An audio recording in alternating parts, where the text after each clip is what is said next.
Hey guys, EST here, back with some new content, so if I sound a little bit under the weather, I have some kind of really weird flu. It's kind of odd, and I tested negative for COVID, so I don't know what this is.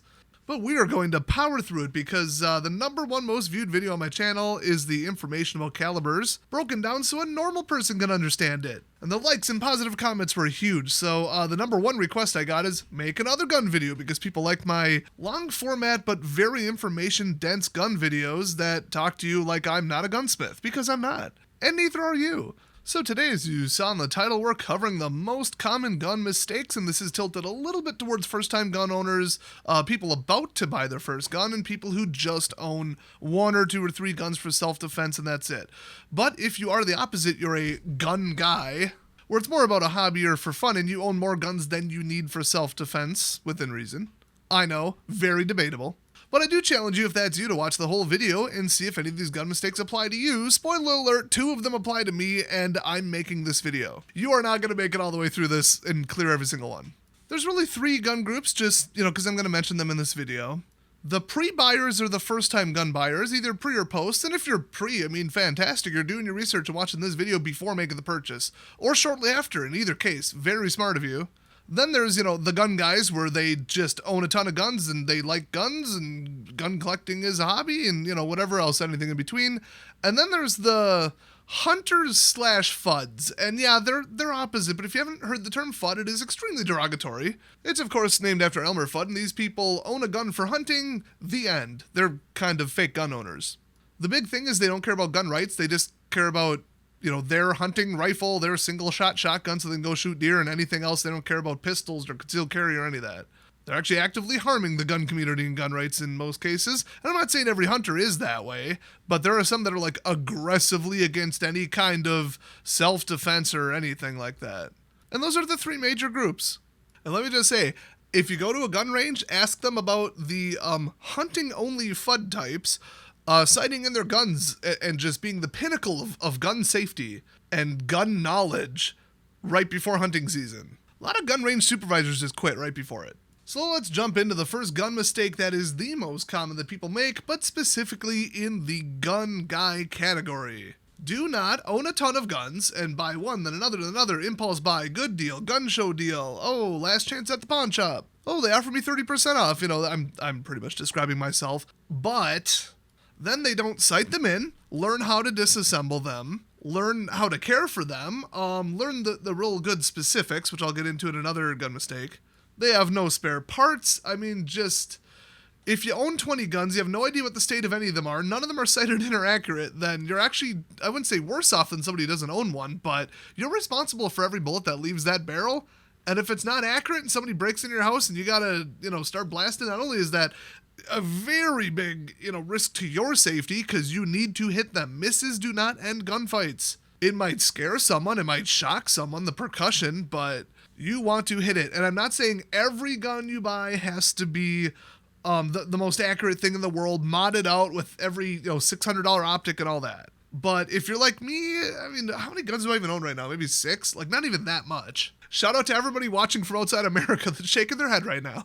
But I've got the serious defensive guns that I'm very good at shooting. I could take apart in my sleep. They're oiled, they're ready to go. I clean them on a regular basis. I don't necessarily have full spare parts and replacement, barrels and springs and everything for really any of them, because that's just not in the budget. But it could be if you like and subscribe to this channel, just throwing that out there. I always appreciate your support. But besides the guns that I know I can rely on, I'm comfortable shooting, I re-verify at least once a year that I can hit bullseyes with them and that they properly work. Then we got the rust bucket funny just for fun. It was dirt cheap dumb guns. Would I reach for them in a self-defense scenario? Let's just say they're not the most accessible thing around my house on purpose. So you can have your serious self-defense guns and you can have your fun, dumb, cheap, whatever guns, for the range or for competition, although competition would be obviously very good at self-defense. And that's fine, but don't have basically 0 guns besides even just the one that you carry, then have 30 other guns that you don't know the status of. You don't even know if the optic has batteries if he uses them, and just don't do that. People get caught up in the buying. They want to own more because buying guns is exciting. It's a new gun, you can't wait to shoot it. And then you cycle to, well, here's another one, and here's another good deal. And then you kind of get, like, you never get caught up. Learn your guns, unless the whole point was this is a dumb, fun gun, I'm going to shoot it a couple times and then try and sell it for about the same amount of money. But don't fall into the, oh, I've got 15, 20 guns, I'm fine.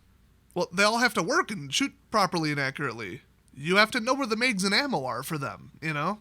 If you look at, like, some giant gun storage closet that you've now got and think, yeah... Well, take a closer look. Like, are you being accurate there? Or does it just look pretty? Is it a nice, cool collection? If you're strapped for time for some reason, but you have time to shop for that many guns, bare minimum, just go find the manual and print it. Because then if there's a flood, a hurricane, a forest fire, alien invasion, zombie uprising, I don't know. And you got to take it with you, at least you can learn real quick. And even, paper, come on, put it on your phone. Why not? PDFs, man, we got technology. In fact, I would do both, obviously. Not that expensive or high effort to do both if you think about it. By the way, 98% brightness or higher paper printed on a laser printer, not an inkjet, if you want the paper to basically last through anything other than fire. Oh, and 24 to 32 pound paper. You can just go down to the office store and have them printed with those specifications. They should have it. Now, moving on to gun mistake number 2, and in case you didn't notice, if you already really know one of the topics, there is the little skip ahead links down in the description and on the playback bar on YouTube. You can just skip to the next chapter. But I think this one will catch most people by surprise. Gun mistake number 2 is not owning any subsonic rounds. Now, if you've got a 308 or something just ridiculous that flies at an absolutely absurd speed, that's a little bit of a different story. I'll circle back to that, but almost any pistol can run subsonics. Because the cartridge is so small and the amount of total imparted energy is so much smaller that adding a little weight and taking off a little powder, which is usually what they do, they make the bullet a little heavier and then underload it. That's so doable that you really need to have them. And don't just have subsonics because they're cool, get hollow point subsonics. They are even less likely to go through someone and hit the person behind them, at least at pistol calibers, but even with anything, really. And that goes double if it's flying at a lesser rate with less energy, but then you also want it to drag while it hits the target, which, it unfolds and drags and does more tissue damage, which is good because they're slightly less powerful potentially. If you lower the chemical energy by 10% in the total gunpowder load and then up the weight by 10% of the bullet, I think that offsets perfectly to the same amount. Now, with that said, it's not that neat and tidy. I had a pretty good condition 22, and 22s are famous for this, that would not always cycle. About 1 in 5 shots with Winchester X, which, here's a tip for you, don't buy that. I'm not the only one saying that. But yeah, the subsonic hollow points just would not cycle the gun because they didn't have enough back pressure in like a 22-inch 22 caliber rifle. Really? And even after cleaning it, it wouldn't. But I've got CCI Stingers that go up to like 1680 feet per second. And by the way, if you double the velocity, it's 4 times the energy. That is how E equals MC squared works. Kind of. So those things are cruising, but I don't know if I've ever seen hollow point Stingers. They do have nice nickel-plated casings, though, but those things are loud. So what's up with subsonics? Why do you need them now that I've warned that your gun might not like them? And the shape of the bullet, too. That's the other thing. Just hollow points at all, make sure it can cycle hollow points. And then with a slight pressure and weight difference, make sure it can cycle them. So whatever you buy, actually run it a couple times through your gun, obviously. But why would you want subsonics? Well, they are just quieter. Now, they're exceptionally quieter when you run them through a suppressor or silencer. Same item, different name, thought I'd mention both. That might prevent 10 of the 100 angry comments from gun snobs. Who am I kidding? No, it won't. You should have seen all the angry comments from angry 45 people on that last video. But the term subsonic means it travels out of the barrel, in theory, slower than the speed of sound, significantly. Although about 1 in 10 of those Winchester X's decided to go supersonic, so that was fun. I love unexpected surprises when firing a gun. That's the best thing ever. Thanks, Winchester, you're the best. But even without a suppressor, they are so much quieter. You're still going to get 90, 100, 110, 120 decibel, depending upon the gun and the caliber, coming out of that barrel. But it is significantly quieter, especially at lower calibers. For 9mm, I've got what I call hollow point heavies. They are certified subsonic, in the average pistol they might be subsonic, which is what a lot of gun dealers at gun shows say. No, it says subsonic right on it, and it's from a respectable brand, so I call them 9mm hollow heavies. I've got one mag full of them just in case I need to be a little quieter, and it's really for not like self-defense, but I guess if I had to shoot in a building, I'm not going to sit there and like switch mags, but in a survival situation where I have to like shoot a rabbit or something, the difference can be like people can hear you for 2 miles around versus like 1 mile. And with 22, it could be even like really reasonable, where it could be almost considered stealthy. I mean, I hate to call something 100 decibels stealthy, but people say, well, no suppressor, no hollow points, or no subsonic hollow points. What's the point? And slightly quieter and more manageable stealthy hunting is the answer. And then the other answer is shooting indoors or like a concrete basement or something. Any little bit will take that absolute just explosion that's like getting hit by a flashbang that stuns you. Your ears are ringing. Your vision goes white for a little bit. I know. I've done it multiple times, unfortunately. Shooting indoors is horrible, and as long as they run just fine, I would argue in a 9mm pistol, you probably should be running 9mm hollow point heavies just by default. So don't get into the, I don't have a silencer, so I don't care. That is not valid. Now for 22, I probably own more hollows than regulars, and the regulars are just for target shooting, because to me, why would you not? But then I've got the high velocity zingers in case I need to like hit something a little harder or bigger that's kind of stretching it in case of like an emergency hunting scenario or self-defense. But past that, I mean, I've got some in 9mm, and the rest are just regular hollow points or just range ammo, ball ammo, cheaper stuff, whatever, because I don't have an unlimited budget. And we're jumping right into gun mistake number 3. Whenever you buy a new brand of ammo, either just don't do that, but I mean, availability on the store shelves the last 4 years has been interesting, so okay. I probably own 7 different brands, probably more. Anytime you buy a new brand, make sure it actually runs through the gun. Don't just say, oh, 9 is 9. It's 124 grain, 115 grain, whatever. It's the same as everything else. It'll be fine. You'd be surprised. You've got steel casing, you've got brass casing, nickel casing, you've got slightly different bullet shapes. I had some that somebody cast themselves that were supposed to be like some weird super low velocity, and then the bullet was like the wrong length for a 9mm. You gotta wonder where people get stuff like this. The whole bullet was painted green. It was very unusual. The kind of stuff I find for clearance at gun shows. Which that right there I should have known better, but like I said, I don't have unlimited money. And I like trying interesting, cool new stuff, but I ended up just firing it. I brought a new person to the range, and they're like, well, I know what ammo costs right now, and it's so nice of you to bring me out, but I don't want to waste it. And I said, if this ammo comes home with me, I'm throwing it in the garbage. Fire that stuff. And it actually was kind of nice. I hate to say this, because it would jam the gun every 4th shot. So it taught them, hey, you've got a malfunction. The recoil felt different. Look down and jam it. Was it a misfeed? Was it a bad eject? Or was it something else? So it was an amazing training opportunity, but if I would have bought that, left it on the shelf, and then needed it in a serious situation, holy crap, that stuff could have killed me. And I'll admit it, I had a sub 2000, okay, a Kel-Tec sub 2000 9mm that took extended Glock mags, so just, calm down. I bought it for $380 and I sold it at an auction with a couple of stendo mags in a case for like $900 during a shortage. It was a folding under the seat truck gun for my very not truck vehicle. Now that I've justified myself, stop typing that comment, I can hear you. But that was 9mm, but the barrel is like, 19 inches or something at least, I would assume. And my pistol is like 3.5. I can't assume that every 9mm Luger round that I own would run in both. And yeah, they would not. That sub 2000 did not necessarily like hollows, so I had regular FMJ in the extended mags, and then in the little shorty 10 that came with it, I put in hollows. It was something with the springs, but I suspect it was just something with Kel-Tec being complete crap. There, erase that comment, okay? I see you. I see you. So if you got 1 or 2 boxes, a discount, or it was last thing on the shelf, or whatever, some import Russian, Chinese, steel case trash, make sure it runs, okay? And also, $1 difference ain't worth it. Once you've tried, some types through your gun, just keep buying it. Although then you get the stuck-up gun guys, although they do have a little bit of a point where they're like, oh, don't buy so-and-so. Oh, hell, I'll just say it. Remington brand ammo, they're fine, as long as you don't mind cleaning your gun between every mag. Apparently they run bad powder. I've heard it from so many people, I wonder if it's true, but kind of hard to verify.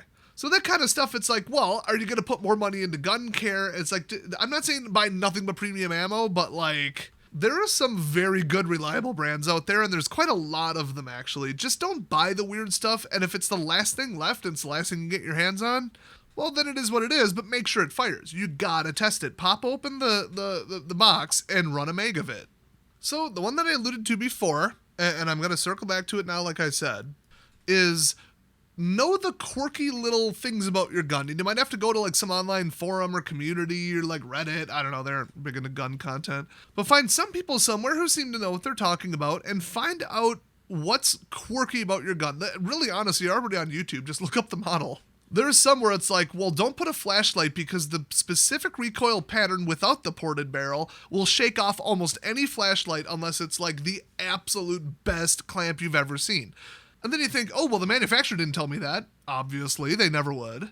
But now I've got to throw more money at this, and it's supposed to be a home defense gun, so I need a light on it. Ooh, okay. And preferably before you buy the gun would be the time to find that out. Or this version of it has this defect, so I should avoid Gen 1, I should get Gen 2 of the gun. Like, for example, the Sub 2000, although just don't buy any of them. I mean, it is good for what I used it for, but it's just not that good in general, and they aren't even that cheap anymore. And like the triggers on Generation 1, MP shields, for example, my daily carry gun is one, I swapped it out with an Apex trigger. Should have just waited for Gen 2, but we didn't know it would be out, or it was just coming out and I just didn't have the money, or I don't know. I didn't think it would be that bad and I could pull the trigger fine, but when I actually went to the range, I was like, this is terrible. And then I looked online and yeah, everybody who isn't some stuck up, I'm perfect and I'm a perfect shot and I'm perfect with every gun and you need to get better and you need to work around it. Those YouTubers, which unsub from them immediately, they are idiots spreading misinformation. Every other based actual true gun reviewer who's not a shill and not clueless said, yeah, this 7-pound trigger that they're already lying about the weight on, it will throw off your shot. Yes, you can work around it. No, you're probably not good enough to do it. And no, it's not safe to sit there and go to the range every 3 months just to, I got to override this garbage trigger. No, just buy a better gun or do something about it. I can hit bullseyes one-handed now that I swapped it out. So I'd like to say it wasn't me, it was the gun, it was the trigger, because factually it was. But if I was a better shot, I could get around it.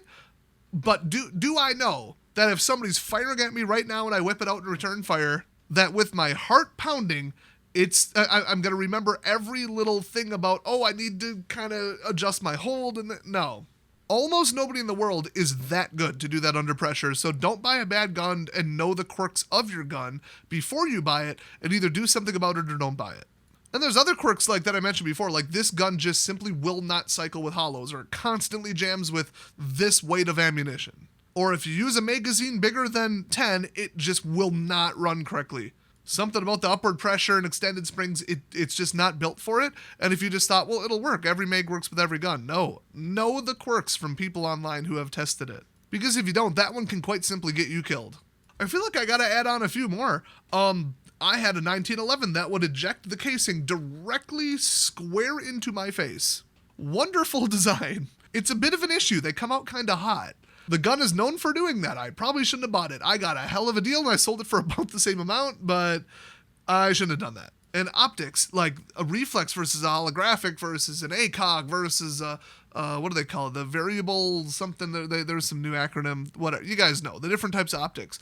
Well, this gun just doesn't like these because of the mounting point, or because it'll fog up, or the hold isn't high enough, or I don't know. Or if you use this type with like an extended scope, the top porting is gonna start throwing off, like you get like hot air rising off of it and not be able to take follow-up shots because the gun doesn't have enough cooling. That's the kind of stuff you just don't know until you own it. They're not going to put it on the box. They're not going to warn you. You don't know what you don't know. So before you buy anything, attempt to research it. Oh, how about the time I had a shotgun hit me in the face? It was a pistol grip. I modified it with that. People said that's fine. But it turns out if your grip is a little bit behind where it would normally be, you're going to get 95% upward recoil. And then if you adjust your grip a little bit forward of where it would normally be, you get 95% backward recoil right directly into your face. And I was bleeding pretty badly. I had fired 30 shells through that thing at least, probably 50. Different types, whatever. I just wanted to see if it would fire a slug. I've fired them before. But yeah, 3-inch Magnum slug, and I changed my grip because it was a 3-inch Magnum slug. I thought, it's going to go up, so I'm going to put my grip a little forward so I can control it up, with the lever arm, and torque and all that. Straight back into my face, unexpected, could have killed me. Didn't break my nose, didn't knock out any teeth, hit me right between, and I am darn lucky. So that's the kind of thing you could probably research ahead of time, that gun, if you put a pistol grip on it, is going to have really weird recoil. Also, don't fire slugs through it. Oh my gosh, this could be the whole video. Oh, this pistol's fine. Unless you have abnormally large or abnormally small hands, then it's terrible. The next most common gun mistake. Oh my gosh. This could have been number one. These aren't even in any particular order, and it still could have been number one. Buy a case for your gun. First of all, just period, buy a case for your gun. And then two, buy a case for your gun that it actually fits in. It doesn't flop around, it doesn't have bad pressure, and when you pick it up, it doesn't bottom out right onto the scope. And it doesn't have 8 inches of extra room because, I don't know, I didn't measure my gun before I left. There's not a whole lot else to that, really. I guess the other thing is if you know you're going to put like 4 mags, like it comes with 2, you want 2 more just in case, because it's for emergency self-defense, whatever, and it's going in your car or your emergency kit. Cool. And you want that many mags, make sure the gun and the mags fit in the case. A lot of people buy expensive guns, or at least moderate, good guns, and then a couple mods for them or something to, just suit it to what they need, and then they cheap out on the case because, it's just the case, whatever. Or even if it's a daily carry, okay, I kind of get that because it'll almost never be in a case, but still. I've had ones where guns are flopping around and then I marred up the side because it's metal on metal, because it was adjusting, because it wasn't the right height, because the foam wasn't right, and just don't do that. That is not worth the damage, the rust. You could destroy the whole gun by putting it in a bad case. Not to mention if you start nicking the scope up, or I should say putting pressure on it, not like literally nicking the glass, but that will throw it off. So you could sight it in, go out hunting, and it's been, banging around in the car, and all of a sudden you're a foot off. And I don't think people like you going out at 5 a.m. to go hunting and start just blasting off 12 rounds while you re-verify and re-zero your sight. So either put money or planning, or preferably both, into the case. I've got plenty of cheap cases that are just fine, but I've got plenty that are very much not, and it just comes down to budget. But my most useful, most decked out, most I'm good with them and trained with them guns are in perfect cases, I absolutely assure you. So this next one is more of a gun myth, but I'm throwing it in because it is a gun mistake. People don't leave mags loaded because they heard from some 200-year-old person who thinks 45 is the only caliber that exists, or some FUD because they are an endless source of misinformation. They told you it'll break the spring, you'll compress the spring down if you leave a mag loaded for like a year. You want that thing to work and feed properly, you better not leave it loaded. Do you know how long it takes to load mags? Do you know how hard it is to transport, a box of ammo plus mags plus the gun? Leave it loaded. Almost any gun made in the last 30, 40 years has like really super high-tech metallurgy where the spring can sustain that. What will break a spring and wear out a mag these days is, well, one, dropping it, and that's less the spring and more just damaging the mag. So if you're going to have drop-it drills at the range where you just eject, slam the new one in, go, those are now not for self-defense. Little bonus one for you there with gun mistakes.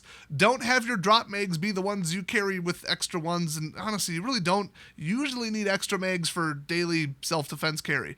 Reloads are kind of not a thing, and it's just one more pocket, one more thing jangling around. It's generally not worth it. But the one thing that will wear out a spring is constant up, down, up, down, up, down, up, down, up, down. So even if you're not doing drop drills where you just, boom, speed, reload, drop it on the ground, let's go. Just the mags that you fire the most, don't necessarily use them first for a self-defense. I would even mark them as like range mags. And then the other thing is the one problem I did have with leaving mags loaded were going full 30, full capacity, in my AR-15 mags that were made out of plastic instead of metal. 2 different brands, and I'm not going to name them, but 2 different brands. I loaded them to the brim and left them that way because why wouldn't I? Turns out with those, you're really supposed to leave them at like 28. Didn't know that. But not if they're metal. I shouldn't have to work around that, just saying. But I picked them up and they just spewed it out. It was a nice little fountain of ammunition coming out of the top because the top started to separate because it's plastic and it wasn't molded that well and it wasn't clasped together very well. So I would say don't leave plastic mags loaded, but I would also say for the price, just don't buy plastic mags. I'm sure that'll piss some people off. They're like, oh, mine are just fine. Well, mine aren't, and it was 2 different brands, so I'm going to assume it was a problem, and that separation was a problem. And yes, I used the right size ammo and all that. I didn't load it with a speed loader or anything stupid. I didn't drop them. They're just bad. They're just a bad product. Get metal mags. It's that simple. And don't be afraid to leave them loaded. Also, oxygen can't destroy generally anything in most ammunition, but water and humidity can. So for storing them, just remember that. Next up, there's not much to this one, but it is shotgun specific and it is very dangerous, and people generally don't know this. When you just go for like a budget or used or, 50-year-old but good condition shotgun at a gun show or pawn shop or wherever, be aware that not only are really old ones potentially black powder only, and you run a shell through them, you are going to blow it up in your face and possibly die. I've seen the bulged barrels off of ones that people did not know were black powder. They tried to sell it to me and I'm like, dude, what is up with that barrel? No, get rid of this, wall hanger. But also, some even newer guns, they are bird shot only. So you can't run buckshot and you definitely can't run slugs. They're not made for the pressure, the friction, or something. A lot of guns, 1940s, 50s, 60s, 70s, 80s. That's usually where you find them. Occasionally you find ones with really thin barrels, I guess, that are only meant to do certain types of birdshot, and that's all they can do. And it's almost always from a brand that got bought 4 times, almost kind of went bankrupt, and then you go to the new owner, but it's this name, but it's really that name, and then the serial number isn't any kind of record anywhere, and then you email them and they never email you back because they just want to hide from those guns because they want nothing to do with that liability. Can't find a manual, can't find specs. There's really no way to do it other than to throw a 3-inch Magnum slug in there or something if it's rated for that. I have one that's rated for 3.5-inch shells, but because of the age and the serial number and the gun company getting bought out right around when it came out, I, to this day, do not know if it can run buckshot or slugs. Based on the thickness of the barrel, I think it can, but I'm not willing to die trying. So I'd have to, brace it, get a string, pull it from 15 feet away or whatever, and cross my fingers. Yeah, that was a mistake. If you saw the price tag, you'd be saying, well, no, it isn't, but I'm not going to use birdshot in that gun. Come on. So I'm still looking into it, and I'm still not getting answers. So watch out for shotguns that cannot fire everything, especially older ones where you can't find out if they can fire everything. And if you have a question, and it's new enough, contact the manufacturer. Here's one that'll anger some people, but, well, you already know what channel you're on, and you already saw the intro. If you use a limb saver, you're not a real man. You don't need that pansy crap. Oh, recoil control stock. Oh, gee. Make sure you wear your shooting gloves, too. Don't want to chafe your fingers, and make sure the gloves match your purse. I notice those are usually the macho douche tubers who give out bad information constantly. And they're clueless, low information, just brand princess shills. And somehow they still have moderately high followings on YouTube. They shouldn't. But people just like their attitude, and they don't know any better. And usually it's dumb kids watching them who don't own guns and are getting misinformed. But I've never seen a shotgun of any type or any weight, and FYI, I am a fully grown adult male, 6 feet tall, 220 pounds. Let's just get that out of the way. I have never fired a shotgun that I would say, oh yeah, that's fine. Oh, that recoil's perfectly fine. I had a 30-30, that's a big caliber-ish. That thing, yeah, it slammed me, but whatever, I can take it. It wasn't painful. I shot a Winchester 1300, I've shot a Maverick 88. Both of them wall-shouldered, bruised and made me bleed under my shoulder. And I am not a small guy, and I don't have any, weird medical conditions that would prevent me from firing a shotgun. Guess what I did after I bought a 20-gauge youth model Brazilian import single shot. We just called it the pirate gun. I think I got it for $90. It was 18.001 inches and didn't have an aiming bead on the end, and me and my friends at the gun show thought it was absolutely hilarious. I still, after firing one shot with that vinyl, your grandma's linoleum from her kitchen on the stock, which, absorbs approximately as much as solid granite, after firing that one time, I put a recoil control, crossing rubberized recoil control limb staver knockoff on it. And I don't care if I was getting looks at the range. Everybody who's based and not a macho idiot who's probably too immature to own a gun should not be saying anything about it. And you shouldn't feel ashamed either. Now, guess what? Somebody breaks in my house and I got the shotgun within reach. We're just going to man up and I'm going to take the hit. Okay, I can power through it. We're just going to go full blast on the hormone dump and just yeehaw. But if I'm at the gun range, I'm trying to aim and not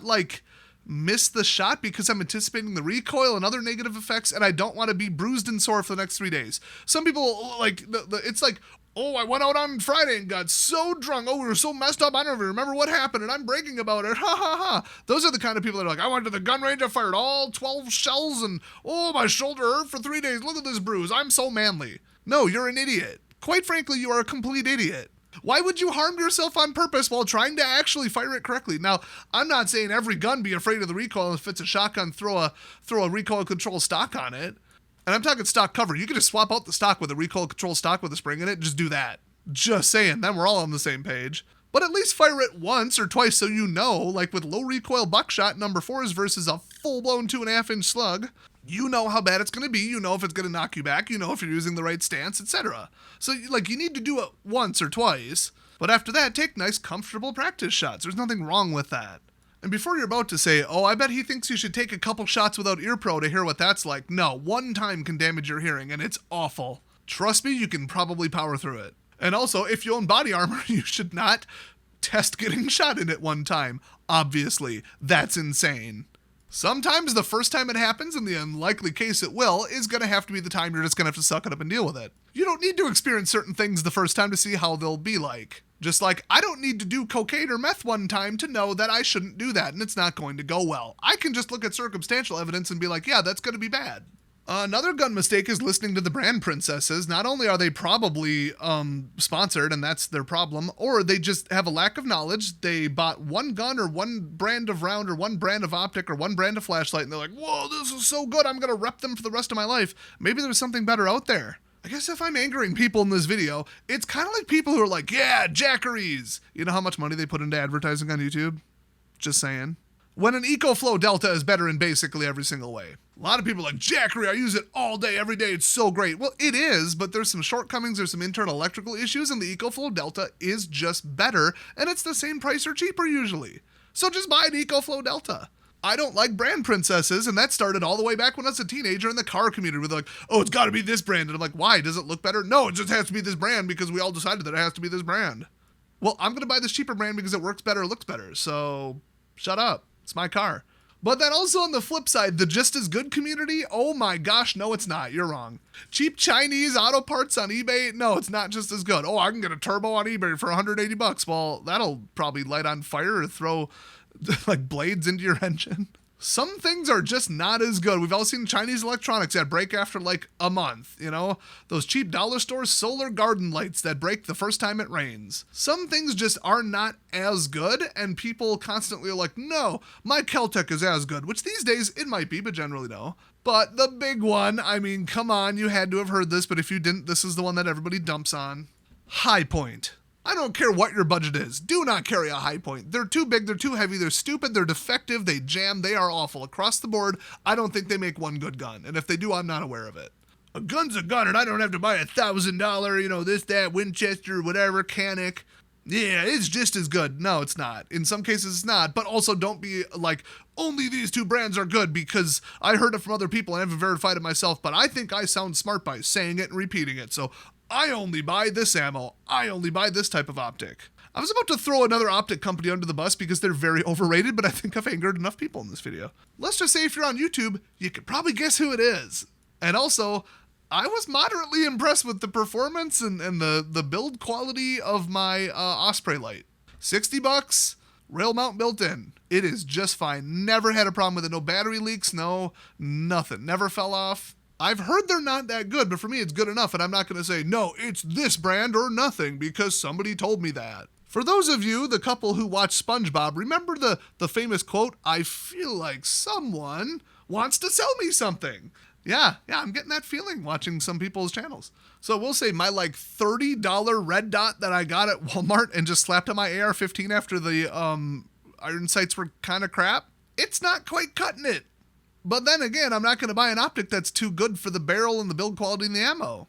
I know how far I can fire with it, and it's limited by my budget. And another $1,000 thrown at the gun would make it better, but I'm not going to buy one super duper part and throw it on a garbage gun. So that's another thing is if you do go for a high-end one that's verified and good, don't have what would they call it, like a weak point in the build that's going to throw it off and make it almost like a negligible upgrade. And really that like, how much do I spend and like, do I get this? Is it good enough? Is the gun good enough? That I really wanted to outline that because people get it wrong all the time. Now the final one for this video, I did have more in my notes, but I want to keep this a reasonable length. But subscribe for a follow-up because, oh boy, is there going to be one.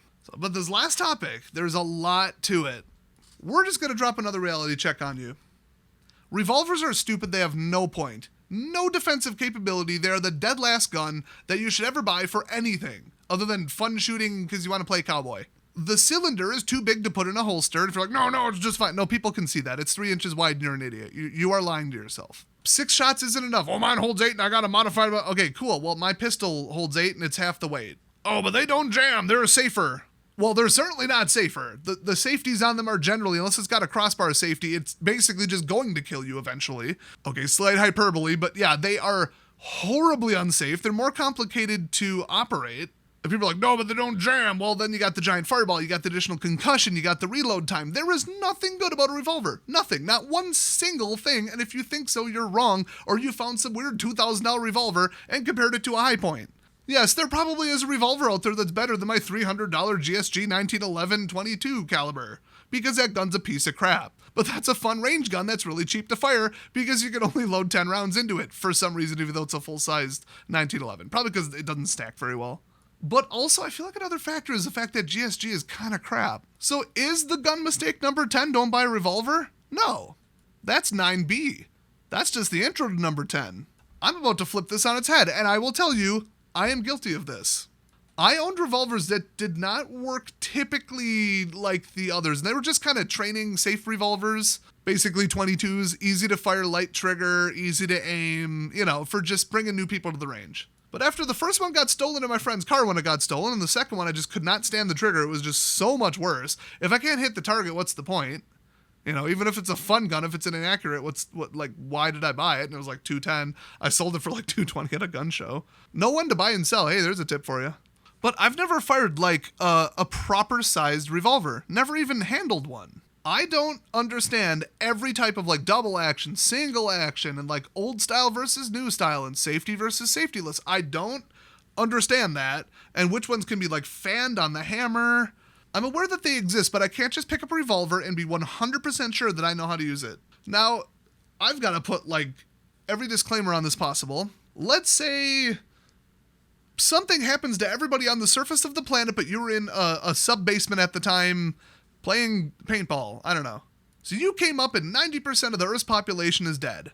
Under that circumstance, and only similar circumstances where you would find yourself morally walking around looking for stuff and scavenging for food and your neighbor's possessions because they aren't going to need them anymore.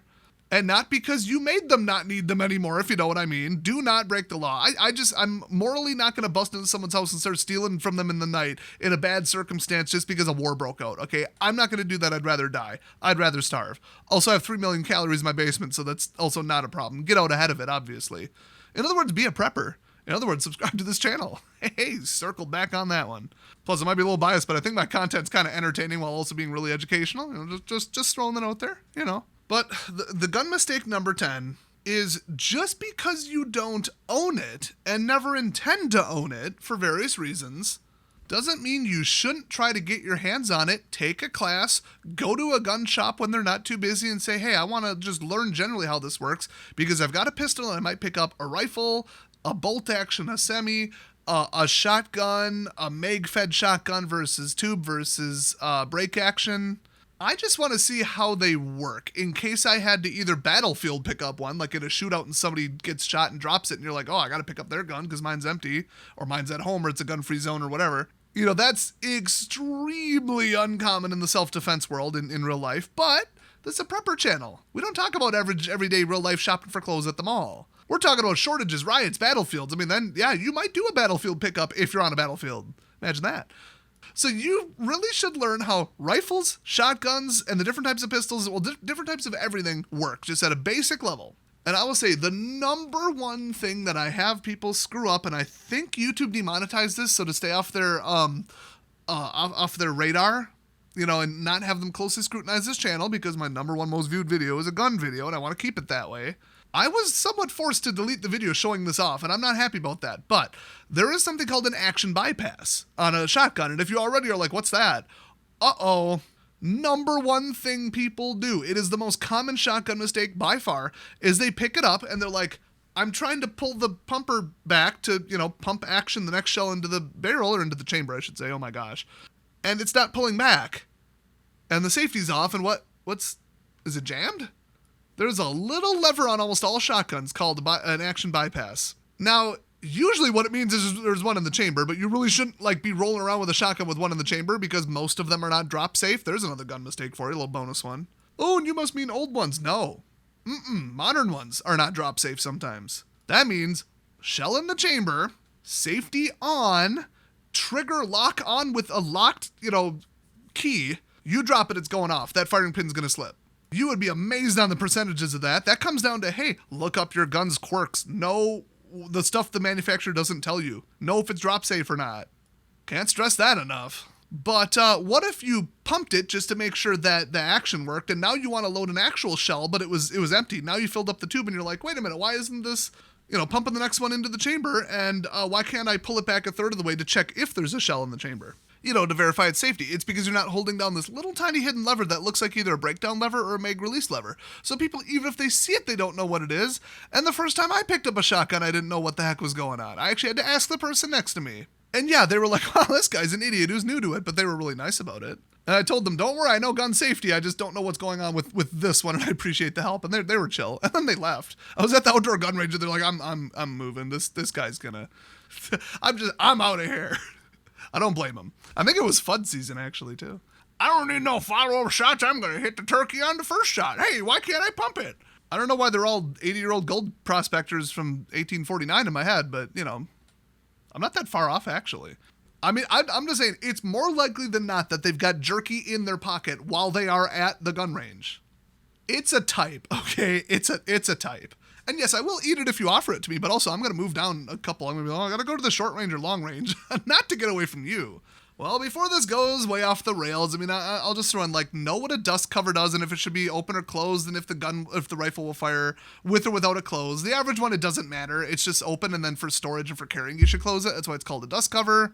But then a forward assist on jammer, a lot of people don't know what that does on an AR-15. And I'm not saying you need to know the exact inner workings of a gas versus recoil spring gun or whatever, which even I don't know that much about gunsmithing and gun design to point that out. But I'm also not going to build the gun, I'm just going to operate it, just saying.